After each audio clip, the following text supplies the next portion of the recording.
అర్ధరాత్రి ఒక మహిళ మీద అఘాయిత్యం జరిగితేనే సదరు మహిళ పోలీస్ స్టేషన్కి వెళ్తేనే కేసు రిజిస్టర్ చేయనటువంటి పరిస్థితి నేటి ఈ రాష్ట్రంలో. Exactly right. అటువంటిది నువ్వు నేను వెళ్ళి ఇక ఇక్కడ విజువల్ కనిపిస్తుంది కదా, కేసు రిజిస్టర్ చేయమంటే కనుక పీకినో తీరా అంటారు.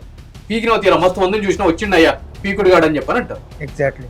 ఇది అనబోతే నన్ను అడుగు బ్రదర్, ఇదే టోన్ తో ఇదే లాంగ్వేజ్ తో మాట్లాడతారు. రైట్. సో కాబట్టి మనం కంప్లైంట్ ఇచ్చినా కూడా వాళ్ళు రిజిస్టర్ చేయరు. అందుగురించే ఎలక్షన్ కమిషన్ చెప్తున్నాం. ఈ రోజు ఎలక్షన్ కమిషన్ వారు ఏమంటున్నారు, ధర్మపురి అరవింద్ గారు మీదను జగ్గారెడ్డి గారి మీద కేసులు రిజిస్టర్ చేయండి, వాళ్ళు పోలీసులు అధికారులని విధులు ఆటంకపరిచారు అని చెప్పని ఎన్నికల కమిషన్ ఆర్డర్ ఇస్తే మేము కేసులు రిజిస్టర్ చేసామని చెప్పి స్టేట్మెంట్ రిలీజ్ చేస్తారు కదా. మరి ఎన్నికల కమిషన్ నిద్రపోతుందా ఇవన్నీ వస్తున్నప్పుడు? సో ఎన్నికల కమిషన్ ఎప్పుడు కూడా అధికార పార్టీకి తొత్తులుగా వ్యవహరిస్తూ ఉంటుంది. రైట్. లీడర్లు అంటే భయం ఎలక్షన్ కమిషన్. పైకి ఎలక్షన్ కమిషన్ స్వయం ప్రతిపత్తిత సంస్థ అని చెప్పి డబ్బా మాటలు చెప్తున్నా కూడా పవర్స్ ఏమి ఉండవు, చూస్తూ ఊరుకుంటూ ఉంటారు. వాళ్ళకి తెలియని విషయమా, ఫ్లయింగ్ స్క్వాడ్స్ అని అంటారు. ఫ్లయింగ్ స్క్వాడ్స్ వాళ్ళకి తెలీదా? వాళ్ళు తిరగరా?